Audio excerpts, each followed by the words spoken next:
kalau sudah hangat terus dingin lagi nih susah mencairkannya gitu ya. Lama lagi untuk membangkitkan semangatnya gitu. Betul, betul, betul. Tapi kalau sudah punya rekening, tentu mekanismenya antara yang syariah dengan yang reguler ini sama ya Bang Amsi ya? Nggak ada Iya, perbedaan kan sama. secara ini gitu ya, secara mekanisme ya? Mm-mm. Sama ya ini ya. Jadi di pasar modal mungkin perbedaannya pada saat pembukaan rekening orang merasa ya tadi waktunya ya, karena ini juga lebih kepada legalitas dari si apa ya, pembukaan rekening secara online itu ya, ini ya, makasih ya. Iya, Bang RDN-nya. Atau infrastruktur dari Bang RDN-nya ya. Jadi Bang ya RDN-nya mudah-mudahan belum kita siap. doain aja bareng-bareng supaya cepet nih. Iya, Bisa cepet, jadi kita buat yang mau syariah juga ketika punya minat udah bisa dalam 1 hari sudah punya rekening dan besok sudah bisa transaksi tentunya. Oke, betul. ini jadi 3 kata yang sudah kita bahas secara definisi dan juga secara rasa. Mudah-mudahan kita bisa punya definisi dan juga rasa yang sama terkait dengan 3 kata yang jadi tema kita. Nah, tentu kalau kita gabungan nih Mang Angsi, mari berinvestasi saham syariah. Ini ada ajakan dari Bang Amsi untuk berinvestasi saham syariah. Ini kembali selain apa namanya, apa sih kira-kira yang menjadi kelebihan ya dari selain dari oh ini sesuai dengan agama nih, nyaman, berkah, tentu orang sudah paham dengan syariah. Ini apa sih kelebihan lain gitu untuk saham-saham syariah sehingga kan kalau buat investor tadi ujungnya goal ya, selain tentunya didasari kalau di syariah pasti ya sesuai dengan agama kita misalnya itu. Tapi tentu goal keuntungan juga cuan juga menjadi poin penting gitu. Apakah cukup menjanjikan gitu Mas? Silakan Mas. Oke. Pertama ya Kang, kita itu patut bangga gitu ya. Kenapa? Karena Ya. Indonesia ini adalah pusat industri halal dunia. Itu yang pertama. Yang kedua, bonus demografi muslim kita juga nomor 1 di dunia. Kemudian yang 80% ya? berikutnya 80% dan itu 200 jutaan lebih kan. Yang dan uniknya dalam sisi pasar modal syariah itu atau pasar modal secara umum, saya juga dapat data, investor pasar modal kita tuh baru 8 juta, itu gabungan semua. 8 juta itu gabungan, reksadana, saham, sukuk, obligasi itu 8 juta. Tapi dari 8 juta itu yang concern di pasar modal syariah, saham syariah terutama, itu baru 100 ribuan. Iya. Jadi bayangkan dari 200 jutaan yang melek tentang investasi saham syariah itu baru 100 ribuan. Iya. Di situ apa yang bisa kita ambil? Potensi pertumbuhan. Potensi pertumbuhan inilah yang nggak bisa dikejar negara lain. Saya punya data di 2021, di 2021 secara global negara dengan pertumbuhan ekonomi syariah yang pertama itu adalah Malaysia. Secara umum ya, industri halalnya itu Malaysia. Tapi Indonesia itu merangsek ke peringkat 4. Peringkat ke-4, 4 besar sekarang dunia. Dan bisa menjadi yang pertama. Kenapa? Karena di atasnya itu ada kalau nggak salah Iran dan Bahrain ya, atau Emirat Arab gitu. 3 negara di atas Indonesia itu penduduknya tidak sampai sepertiga Indonesia. Kalau mereka mentok 100% saja penduduknya dan semuanya sudah melek tentang pasar modal syariah, semelek-meleknya mereka 100%, itu nggak sampai setengahnya Indonesia.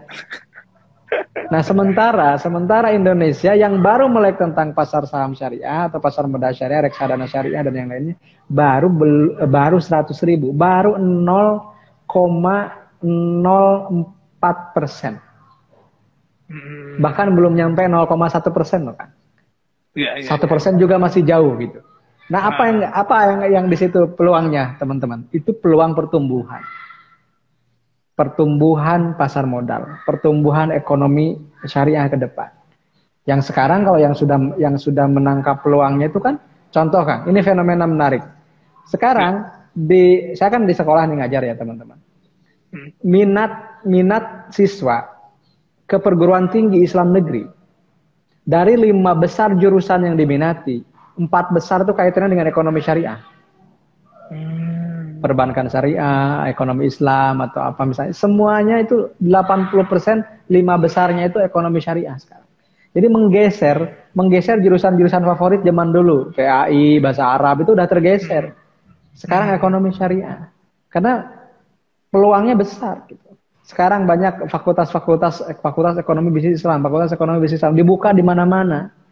Gitu. Bahkan misalnya Tazkiyah yang di Bogor itu adalah the best Islamic economic education provider sedunia loh, Pak. Provider sedunia itu. Jadi di kita itu sebagai pemasok atau apa ya namanya lembaga pendidikan ekonomi syariah terbaik di dunia itu di Indonesia. Dan itu kan bisa menjadi apa coba? Bisa menjadi peluang kita ke depan. Itu yang kenapa saya sih ajakannya itu bukan ajakan untuk pom-pom ya, tapi ajakan yuk kita nikmati dan syukuri apa yang diberikan Allah ke negara ini gitu. Dan kalau kita sekarang yang uniknya di Indonesia itu apa? Kalau kita ngebahas yang seperti ini, yang resmi, yang legal, yang halal, itu orang nggak tertarik.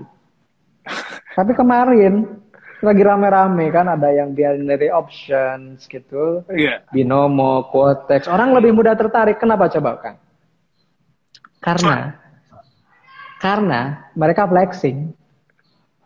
Karena mereka memperlihatkan hasilnya. Oh, ini hasil investasi saya, ini hasil trading saya. Padahal ternyata itu kan hasil dari afiliator 70% kerugian downline-nya. Bukan dari tradingnya. Seperti itu kan, bukan dari investasinya. Nah, pada akhirnya kan yang tadinya berbalut investasi ternyata penipuan. Ternyata kezaliman. Nah, itu yang kenapa? Karena mereka lihat hasil. Masyarakat lebih lihat hasil.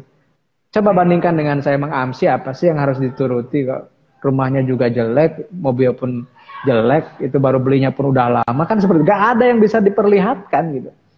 Padahal orang lupa gitu. Yang kita beli dengan investasi, yang kita beli dengan trading itu bukan simbol kekayaan, tapi kekayaan sejatinya.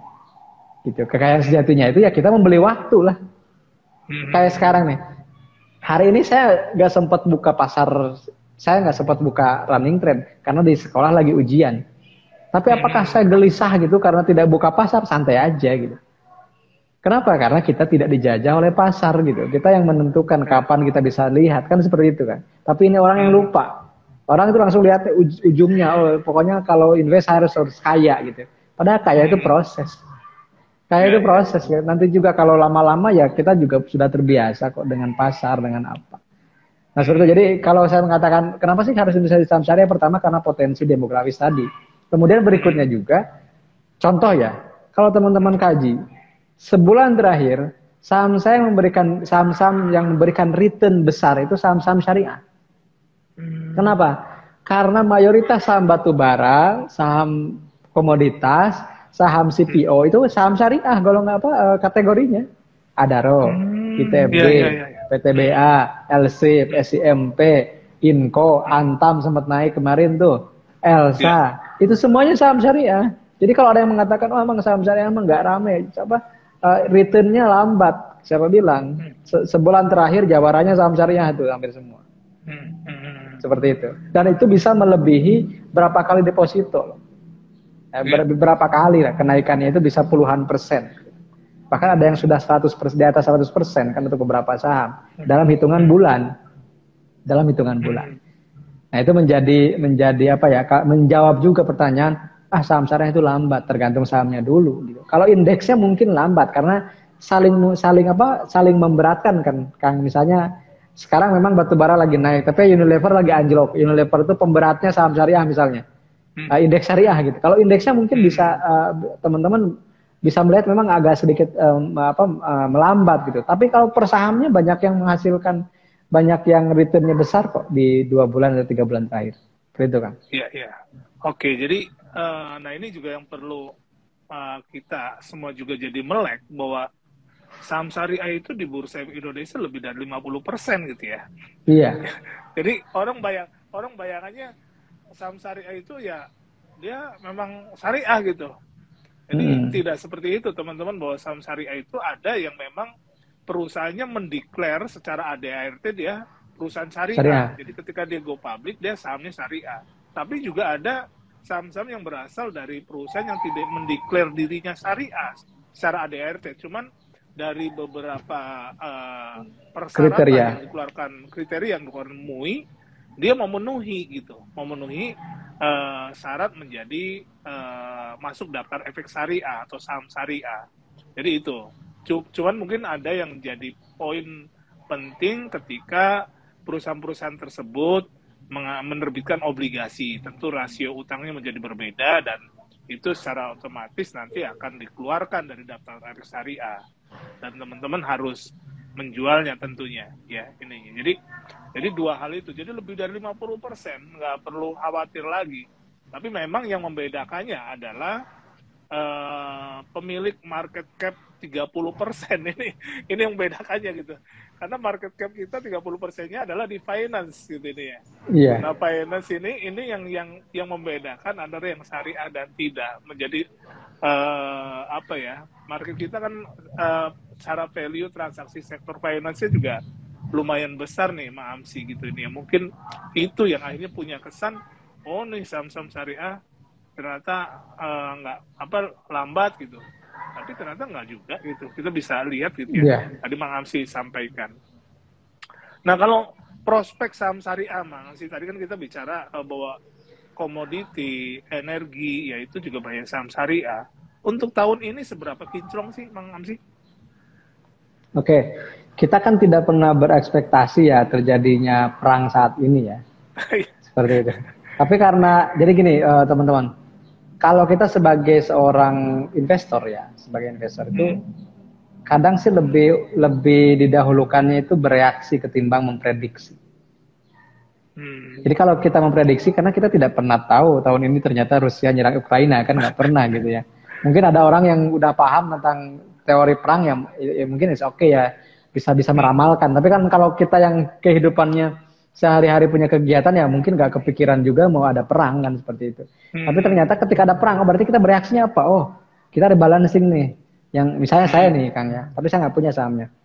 Ini kayaknya karena Ukraina dan Rusia ini pengekspor gandum terbesar, mungkin yang menggunakan bahan baku gandum akan terganggu. Ternyata kan ICBP, INDF, Unilever atau apapun yang menggunakan gandum itu sahamnya anjlok gitu kan. Tapi di sisi lain karena misalnya kalau Rusia dan Ukraina ini terhambat pasokan komoditasnya, Indonesia itu negara pengekspor batubara terbesar di dunia, negara pengekspor nikel, maka komoditas-komoditas itu yang diuntungkan. Jadi dalam hitungan hari kita langsung bereaksi, oh rebalancing deh, consumer goods kita pindahin dulu, kurangi, jangan dulu beli gitu, atau misalnya gimana kita masukkan nih di saham minyak bumi, saham batubara dan yang lainnya. Jadi kita bereaksi saja, karena kalau kita memprediksi pada akhirnya kita kadang salah juga kalau prediksi ya. Tapi kalau bereaksi ya, dan gini, kalau komoditas itu tidak bisa buat investasi sebenarnya kan. Karena sangat dipengaruhi oleh harga dunia kan. Seperti itu. Jadi cocoknya ya buat momentum trading aja gitu, momentum investing lah. Ketika misalnya kemarin lagi jatuh gitu ya, kita koleksi gitu kan. Kemudian dan ternyata batu bara itu naik bukan hari ini aja. Jadi kalau secaranya, makanya penting juga menggabungkan antara fundamental dan teknikal. Secara teknikal, batu bara itu sejak bulan Agustus sebenarnya. Itu mulai rame ya. Agustus itu mulai dikoleksi, diakumulasi. Jadi sekarang itu panennya sebenarnya. Pas mau panen, tambah lagi ada perang. Jadi panennya nambah lagi gitu. Ada perpanjangan panen lah gitu. Istilahnya seperti itu ya untuk saham-saham komoditas. Dan kita nggak pernah menyangka ini akan terjadi kan, seperti itu. Jadi, nah kedepannya saya juga banyak ditanya juga, Mang gimana dong saham-saham yang lain ya? Kita lihat aja nih perkembangannya gimana. Perkembangan saat ini bagaimana? Kalau misalnya untuk saham-saham consumer goods mungkin akan sedikit tertekan karena ada penghambatan misalnya impor atau misalnya harganya juga melonjak. Karena kemarin saya pernah men-short gitu. Ternyata yang paling besar kenaikannya itu untuk komoditas itu gas, kemudian batu bara dan minyak bumi, kemudian CPO, dan kalau di ini ada juga terigu, apa namanya, gandum. Gandum itu ternyata lumayan besar kenaikannya, dan ya itu juga berimbas kepada perusahaan-perusahaan yang punya yang produksinya menggunakan bahan baku gandum kan, seperti itu. Iya, iya, iya. Oke, menarik nih, ada rebalancing, kita bereaksi bukan memprediksi gitu ini ya. Tapi tentu bereaksi juga atas prediksi yang kita lihat gitu Bang ini ya. Artinya tadi menggeser dari consumer good ke energi ya, sumber energi juga kan melihat data dari, artinya kita juga memprediksi secara logis bakal begini-begini, walaupun memang ya kenyataannya akhirnya begitu juga gitu. Apa yang kita coba terka berdasarkan perangnya mungkin kita nggak bisa memprediksi, tapi dengan adanya perang akhirnya kita bisa coba memetakan gitu ya, untuk merebalancing dari portofolio kita gitu nih ya. Oke, ini nggak terasa jadi udah 16.50, saya belum coba cek ini gitu ya. Yang bertanya Bang, karena emang kalau ngobrol sama Mas ini suka terlena gitu saya. Saya apalagi gak ada jam. Gitu ya, enak gitu nih ya. Gak ada jam nih saya. Jadi saya nggak tahu jam berapa nih. Oke. Ternyata belum banyak juga yang ini. Sebentar. Oh, ini ada Mas Aldo nih share Bitly nih buat teman-teman untuk SR016 ya. Ini salah satu produk syariah juga. Ada SPM-nya di hari Senin nanti ya. Buat teman-teman ada data nanti di bit.ly/SR016_1403. Silakan kalau yang mau daftar ya teman-teman, nanti ada GoPay-nya juga katanya. Ada door prize ya GoPay buat teman-teman yang pertanyaannya nanti terpilih. Jadi ini salah satu produk juga. Tadi kalau Mang Amsi bilang ada return-nya di atas hampir 5 ya, SR016 ini 4,95. Jadi buat teman-teman mau masukin ke portofolio teman-teman, monggo saja ya, ini bisa jadi bagian ya. Kalau deposito saat ini sekitar 2,5 sampai dengan 3%, ya itu kotor ya, ini 4,95 ini cukup hampir 2 kali lah. Jadi teman-teman boleh silakan jadi pilihan, tapi tentu dengan pengetahuan yang cukup. Jadi ikuti dulu kegiatan edukasinya agar teman-teman menjadi lebih paham. Kemudian kita lihat, ini Mas Aldo lagi, belum ada ya ini ya. Jadi itu karena saya juga ngikutin Mang Amsi bagaimana memang terjadi perubahan di peta dunia, juga gejolak politik, adanya serangan dari Rusia yang beberapa ahli perang sih bilang, Bukoni contohnya, oh itu bukan perang, itu nyolek-nyolek doang katanya. Agar dalam tanda kutip Amerika atau dengan NATO-nya juga bahwa ini tidak penguasa tidak satu pihak, ada perlu rebalancing secara politik, kembali ke ekonomi. Kita ngelihat bursa dunia, Dow Jones koreksinya luar biasa ya. Kalau kita lihat beberapa tadi malam pun masih minus ratusan lebih gitu, sebelumnya ada 600 poin ya. Ini tentu juga bagaimana nih pengaruhnya ke saham-saham syariah di Indonesia, atau sama aja, karena kita lihat kayaknya Indonesia juga ketika koreksi di pasar dunia ratusan poin, kita ya koreksi sedikit-sedikit aja, biasa aja gitu kayaknya. Ini gimana Bang Amsi melihatnya? Iya, terima kasih Pak. Jadi mungkin karena beda penggerak indeksnya ya. Kalau di sana mungkin di Amerika lebih ke finance atau apa ya, terbesar di teknologi kalau nggak salah ya, di Amerika itu di teknologi.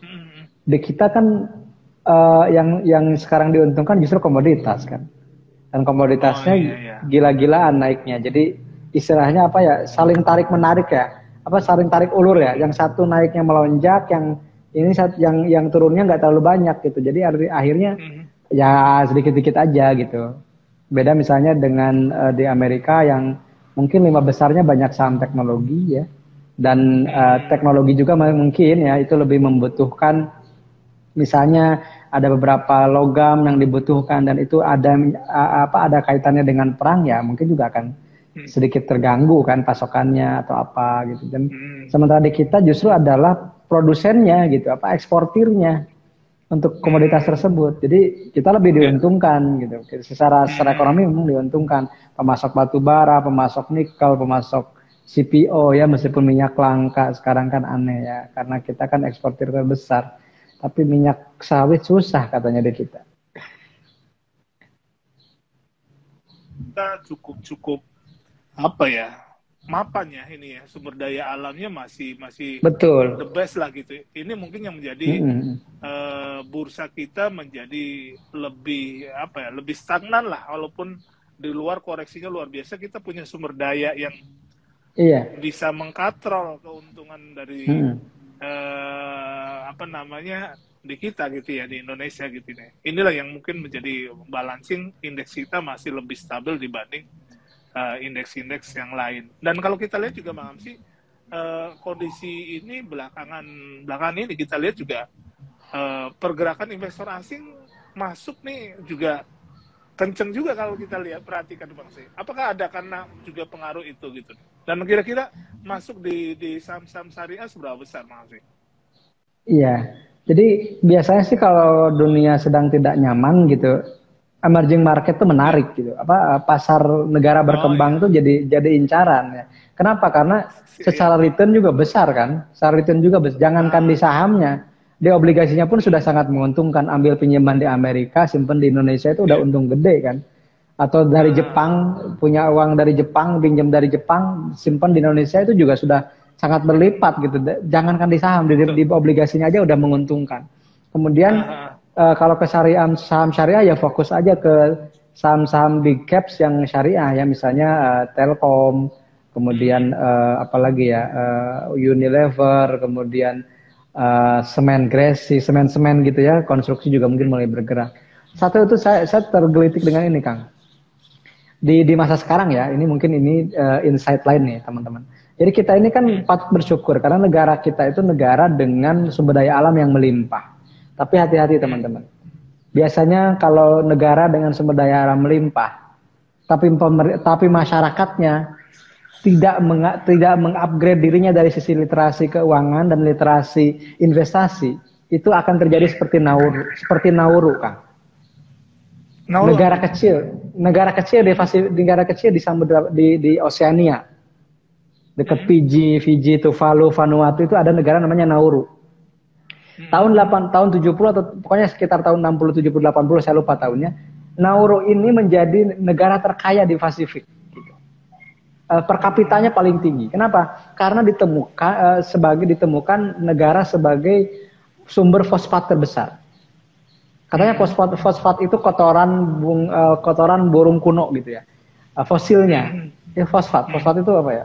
Sejenis kapur gitu. Itu mendadak kaya. Sampai anekdotnya itu tisu toilet pun dari uang katanya kan, saking kayanya ya. Tisu toilet itu dari uang. Dan mereka itu negara karena efeknya kaya, mohon maaf ya. Negara dengan tingkat obesitas tertinggi waktu itu. Kan orang foya-foya gitu. Tapi ketika sumber fosfatnya mulai hilang, kan negaranya kecil ya. Ini salah satu negara terkecil juga. Ketika sumber fosfatnya sudah mulai hilang, investor asing sudah mulai pulang, mereka nggak ada lagi sumber kehidupan. Akhirnya gimana? Bangkrut negaranya kan? Coba ketika kalau mereka kaya, mereka bisa menyimpannya di surat berharga atau misalnya berinvestasi, mungkin itu bisa dicegah. Jadi mindset tentang investasi dan literasinya ini juga yang harus ditingkatkan. Di Indonesia contohnya. Sekarang lebih banyak terjebak di investasi bodong daripada di investasi legal. Karena apa? Di investasi bodong menjanjikan keuntungan cepat. Sementara di investasi legal dan halal itu agak lambat. Seperti itu. Jadi bagi saya sih moral of story-nya adalah jangan terlena dengan sumber daya alam yang melimpah. Kalau kita tidak punya literasi keuangan yang tidak terus diasah. Maka tunggulah nanti ketika sudah habis lagi, apalagi yang bisa kita harapkan, karena sumber dayanya udah nggak ada lagi. Maka human resource itu sumber daya manusia, human capital, kemudian juga upgrade diri itu lebih utama gitu. Karena sumber daya alam bisa saja tidak terbarukan, tapi manusia bisa memperbarui dirinya gitu. Nah ini juga yang terjadi sekarang kan, banyak yang terjebak di Iya. investasi-investasi yang nggak jelas seperti itu. Oke. Iya, menarik. Jadi ini sama seperti hidup itu roda berputar. Ya kuncinya ya Betul. kita harus punya kuncinya agar roda itu pada saat kita di atas kita kunci gitu ya. Kita kunci jadi Ya kita tetap bisa. di atas gitu. Dan dengan cara ya tadi kita punya investasi yang cukup untuk mengcover masa depan kita gitu ini. Jadi kesadaran untuk mencari kunci dan punya kunci agar kita tetap sejahtera ya harus dilakukan. Ya salah satunya dengan mengelola apa yang kita punya saat ini secara maksimal dengan pengetahuan yang cukup sehingga bisa mengcover kehidupan kita, kebutuhan materi kita sampai dengan di masa yang akan datang sesuai dengan goal yang mau kita harapkan. Oke, Bang Amsi, itu mungkin kayaknya sebagai penutup konklusi dari saya karena waktunya sudah 17.00. Saya takut tiba-tiba mati buat teman-teman. Thank you, Bang Amsi, thank you banget. Ya mungkin lain kali kita Sami-sami. bisa diskusi lebih dalam lagi. Ya, Oke, siap. saya tutup. Bila itu walidayah, Assalamualaikum warahmatullahi wabarakatuh. Salam sehat, Bang Waalaikumsalam Amsi. warahmatullahi wabarakatuh. Terima kasih Pak Emon.